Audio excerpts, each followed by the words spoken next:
Toxic movie trailer release అయింది. కొత్త యష్‌ని చూస్తున్నట్టుగా అనిపిస్తుంది. మీకేమనిపించింది? ఇదొక గ్రిటీ క్రైమ్ స్టోరీ లాగా నరేట్ చేసుకుంటూ వెళ్ళారు. మామూలు యాక్షన్ సినిమా కంటే కూడా ఒక ఎపిక్ లెవెల్కి తీసుకెళ్లారు. ఆధిపత్యం కోసం జరిగేటువంటి అనేక యుద్ధాల సమాహారం లాగా మధ్య మధ్యలో కొంచెం జోకర్ తాలూకా సినిమా లక్షణాలు కనిపించినాయి. ప్రతి క్యారెక్టర్కి విపరీతమైన డీటెయిల్స్ వర్కౌట్ చేశారు. కేజీఎఫ్ని మించి ఉంటుంది అనేది అర్థమైంది. ఈ సినిమా డెఫినెట్గా కేజీఎఫ్ను మించిన హిట్ అయితే ఇవ్వబోతోంది. వరల్డ్ మార్కెట్ నుంచి రెవెన్యూ జనరేట్ చేయగలిగిన కెపాసిటీ అయితే దీనిలో ఉంది. ఇది బ్లాస్టింగ్ మూవీ అనే ప్రామిస్ అయితే ఇచ్చింది. సార్, ఇప్పుడే టాక్సిక్ మూవీ ట్రైలర్ రిలీజ్ అయింది. చాలా సర్ప్రైజింగ్ థింగ్స్ బయటికి వచ్చాయి. మోస్ట్లీ సినిమాలో ఎలా అంటే అమ్మాయిలని బోల్డ్గా చూపిస్తూ ఉంటారు. But through out that teaser Yash చాలా బోల్డ్గా యాక్ట్ చేశారు. అండ్ కొత్త యష్‌ని చూస్తున్నట్టుగా అనిపిస్తుంది. మీకేమనిపించింది? కొత్త యష్గానే కనిపించాడు. అలాగే ఇది ఒక గ్రిటీ క్రైమ్ స్టోరీ లాగా నరేట్ చేసుకుంటూ వెళ్ళారు. ఇది కథ గోవాలో జరుగుతుంది. 47 నుంచి 61 వరకు ఆ మధ్యకాలంలో పోర్చుగీస్ వారి ఇది నడిచింది అక్కడ. ఆ నడిచిన టైంలో అక్కడ జరిగినటువంటి వ్యాపారాలు, గొడవలు, వివాదాలు, వాటన్నిటి నేపథ్యంలో ఈ కథని నడిపే ప్రయత్నం చేసింది ఆవిడ, డైరెక్టర్ గారు గీతూ మోహన్ దాస్. ఇది టోటల్గా అసలు మామూలు యాక్షన్ సినిమా కంటే కూడా ఒక ఎపిక్ లెవెల్కి తీసుకెళ్లారు.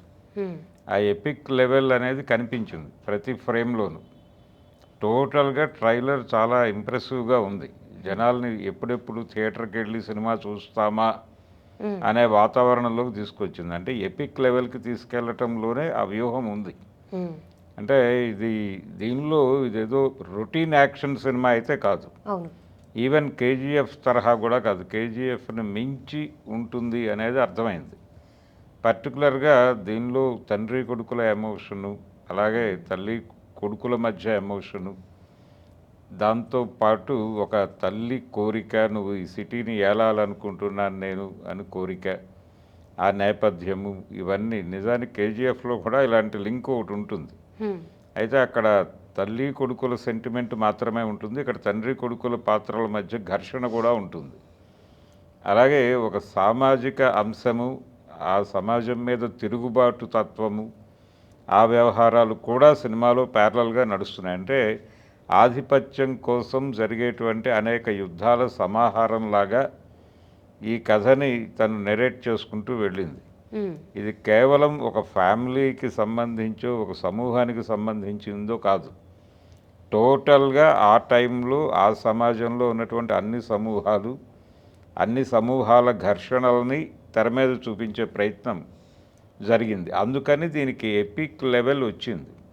ఆ ఎపిక్ లెవెల్ ఎప్పుడైతే వచ్చిందో సినిమా మీద విపరీతమైన హైప్ మొదలవుతుంది. ఆ హైప్ ఈ ట్రైలర్ రిలీజ్ దగ్గర నుంచి మొదలవుతుంది ఇప్పుడు. కనుక అంటే చాలా పాత్రలు ఉన్నాయి దీనిలో. కియారా అద్వానీ, నయనతార, అలాగే రుక్మిణి, వీళ్ళందరూ ఉన్నారు. ఎవరు ఏ పాత్ర అంటే చాలా బోల్డ్గా బయట ఒక క్రిటిసిజం నడిచింది ఇంతకుముందు. ఆవిడ క్యారెక్టర్స్ని చాలా బోల్డ్గా డిజైన్ చేస్తున్నారు అని. ఆ డిజైనింగ్ అనేది కనిపిస్తుంది, ఆల్రెడీ కనిపిస్తుంది. దానికి సంబంధించినటువంటి వ్యవహారాలు ఇవన్నీ ఉన్నాయి. కనుక ఈ సినిమా డెఫినెట్గా కేజీఎఫ్ను మించిన హిట్ అయితే ఇవ్వబోతోంది యష్కి. ఇది కేవలం అంటే పాన్ ఇండియా మార్కెట్ అని చెప్తున్నారు కానీ వరల్డ్ మార్కెట్కి అట్రాక్ట్ అవ్వగలిగినటువంటి లేదు, అక్కడి నుంచి రెవెన్యూ జనరేట్ చేయగలిగిన కెపాసిటీ అయితే దీనిలో ఉంది ఈ సినిమాలో. ఆ స్థాయి ఉంది సినిమాకి డెఫినెట్గా.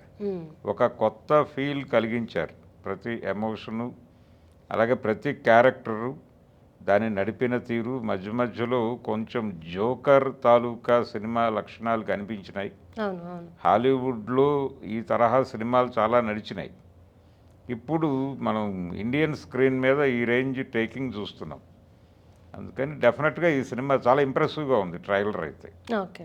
అండ్ అలాగే ఇప్పుడు మిగతా క్యారెక్టర్లు చూసుకుంటే యష్‌ది గానీ, లేకపోతే ఈ కియారా అద్వానీది గానీ, నయనతారది గానీ, అంటే ఇవి ఆడియన్స్‌లోకి ఎట్లా పుల్ అవుతాయి? ఎట్లా రిసీవ్ చేసుకుంటారు అసలు వీళ్ళ క్యారెక్టర్స్‌ని? ఇలా చూసాక మళ్ళీ వేరే క్యారెక్టర్స్‌లో వీళ్ళని యాక్సెప్ట్ చేయగలుగుతారా? లేదు, ఇది అంటే ఎపిక్ లెవెల్లో ఉండటం వలన వచ్చిన ప్రాబ్లం ఇదే. హ్మ్. అంటే ఈ ప్రతి క్యారెక్టర్కి విపరీతమైన డీటెయిల్స్ వర్కౌట్ చేశారు. హ్మ్. ఈ విపరీతమైన డీటెయిల్స్ వర్కౌట్ చేయటం వలన డెప్త్ పెరుగుతుంది. హ్మ్.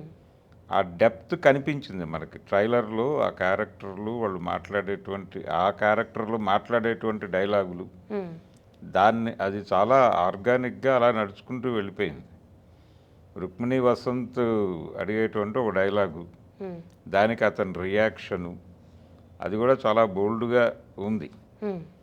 ప్రతిదీ అంటే అక్కడ ఆ సన్నివేశాన్ని ఎవరినో దృష్టిలో పెట్టుకుని డిజైన్ చేయటం కంటే కూడా ఆ పాత్ర ఎలా ప్రవర్తిస్తుందో అలాగే డిజైన్ చేసుకుంటూ వెళ్ళారు. ఓకే. ఎటువంటి లిమిటేషన్స్ పెట్టుకోదలుచుకోలేదు డైరెక్టర్ గారు. హ్మ్. అందుకని ఆ జీవం కనిపించింది ప్రతి అవును. క్యారెక్టర్లో. అవును. సో ఇది ఇది బ్లాస్టింగ్ మూవీ అనే ప్రామిస్ అయితే ఇచ్చింది. లాస్ట్‌లో మనకు చిన్న హింట్ కూడా ఇచ్చారు. డబుల్ యాక్షన్ ఏమన్నా ఉండొచ్చంటారా? తండ్రి కొడుకుల మధ్య ఘర్షణ, అవును. అవును. ఇది ఒక చరిత్ర లెవెల్లో నడిచింది. ఓ పిల్లవాడు తర్వాత గడ్డంతో ఉన్నటువంటి యష్ అవును. అవును. కనిపించాడు. ఆ తర్వాత ఇంకొక తరహా యష్ కనిపించాడు. అవును. ఆ రెండో తరహా యష్ నుంచి అంటే కోరిక ఏమిటి, ఈ నగరాన్ని నువ్వు శాసించాలి అనేటువంటి కోరిక, దాని నుంచి మొదలైనటువంటి యుద్ధం.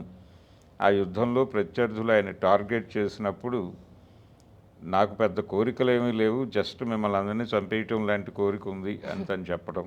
అవును. ఈ ఈ రకమైనటువంటి స్టైలిష్ యాక్షన్ పార్ట్ చాలా ఉంది సినిమాలో. హ్మ్. ఇది హై వోల్టేజ్లో నడిచేటువంటి యాక్షన్ పార్ట్ మాత్రమే కాదు, చాలా లోతైన మానవ భావోద్వేగాలు కూడా ఉండబోతున్నాయి ఈ సినిమాలో. హ్మ్. అంటే హ్యూమన్ ఎమోషన్స్కి చాలా పెద్దపీట వేశారు దీనిలో. ఆ ఎమోషన్స్ కూడా చాలా రగ్గడ్గాను నేకెడ్గాను ఉండబోతున్నాయి ఓకే. అనేదే కియారా అద్వానీ క్యారెక్టరు వీటి నుంచి ఎస్టాబ్లిష్ చేసింది తను. హ్మ్. అందుకని సినిమా మీద ఇప్పటి వరకు ఉన్నటువంటి అంచనాలని ఇది మార్చేసింది. అవును. అవును. మార్చేసింది. సినిమా ఎలా ఉండబోతోంది, థియేటర్లలోకి జనాలు అంటే థియేటర్లోకి చాలా అంచనాలతో ఎంటర్ అవుతారు. ఆ ఎంటర్ అయిన తర్వాత వాళ్ళకి ఒక పూర్తి స్థాయి సంతృప్తినివ్వాలి, ఒక కొత్త ప్రపంచాన్ని చూపించాలి, కొన్ని కొత్త విషయాలు తెలియజేయటం, ఈ సమగ్ర సమాహారంగా ఉండాలి సినిమా అనేది. హ్మ్. ఆ లక్షణం కనిపించింది దీనిలో ట్రైలర్లో. Okay sir. Thank you. Thank you. ఝన్ ఝన్ ఝన్ తెలుగు వన్